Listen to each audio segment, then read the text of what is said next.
نهج حياة جئنا تبصرة عن كل ضلال أعددنا بضع رسالات تحمل نورا للأجيال معنا نهج حياة جئنا تبصرة عن كل الصوت. Jadi cara mentahsin suara itu bukan sekadar melagamkan Al-Quran dengan irama yang indah. Apalagi persoalan suara itu persoalan fadlullah yu'tihi may yasha. Ya, keutamaan dari Allah Subhanahu wa taala diberikan pada siapa yang dikehendaki. Artinya enggak semua orang dikasih suara yang bagus oleh Allah Subhanahu wa taala. Kalau tahsin itu artinya suara yang bagus, suara yang enak, maka berarti Allah enggak adil. Kenapa kalau begitu nggak dikasih suara yang enak aja semuanya supaya bisa tahsin? Oleh karena itu para ulama menegaskan tahsin itu bukan suara yang enak, bukan sekadar suara yang enak. Kenapa? Karena suara yang enak itu anugerah, nggak bisa semuanya. Dan Allah memberikan pada siapa yang Dia kehendaki. Ada suara yang enak, ada suara yang biasa-biasa. Kalau tahsin itu maknanya suaranya enak, berarti yang biasa-biasa nggak bisa mentahsinkan Al-Quran sampai mati pun. Begitu. Berarti Allah nggak adil kalau begitu. Maka dari itu makna tahsin bukan itu. Makna tahsin itu apa?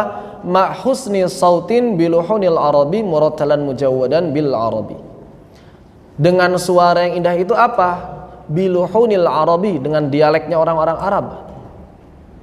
Murattalan mujawwadan, dengan tartil, dengan tajwid, bil arabi, dengan bahasa Arab yang paling fasih.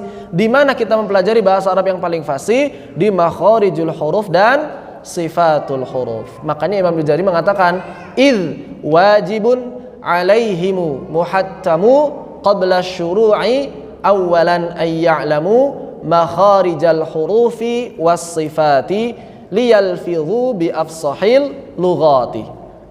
Kalau standar tahsinnya tepat makhrajnya, sempurna sifatnya, maka siapapun insya Allah bisa mempelajari dan mengamalkannya. Dan berarti Allah telah adil. Artinya yang suaranya bagus sama suaranya yang biasa-biasa saja itu tidak bisa menjadi acuan. Yang suaranya bagus pasti lebih tahsin daripada yang suaranya biasa-biasa saja. Bahkan bisa jadi sebaliknya, yang suaranya bagus bacanya nggak tahsin, bacanya nggak bagus. Yang suaranya biasa-biasa saja bisa jadi bacanya tahsin. Begitu. Kenapa? Karena standar tahsin itu bukan di bagusnya suara, bukan di enaknya suara, juga bukan di indahnya irama. Akan tetapi di kesempurnaan ketepatan makhraj dan kesempurnaan sifatul huruf hijaiyah. Begitu, ya. Yang punya suaranya enak, alhamdulillah, itu karunia dari Allah Subhanahu wa taala. Maka manfaatkanlah itu agar kita bisa lebih mentadabburi Al-Quran dan agar orang-orang bisa tertarik dengan Al-Quran.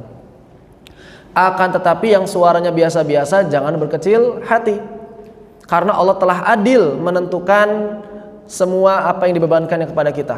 Kenapa? Karena yang dikehendaki bukan hanya keindahan irama, juga bukan hanya enaknya suara, melainkan antum bisa melafadzkan setiap huruf Al-Quran dengan tepat makhrajnya dan sempurna sifatnya.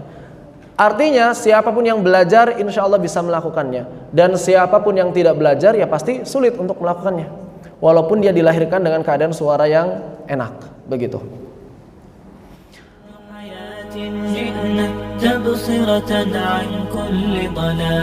أعددنا بضع رسالات تحمل نورا للأجيال معنا نهج حياة جئنا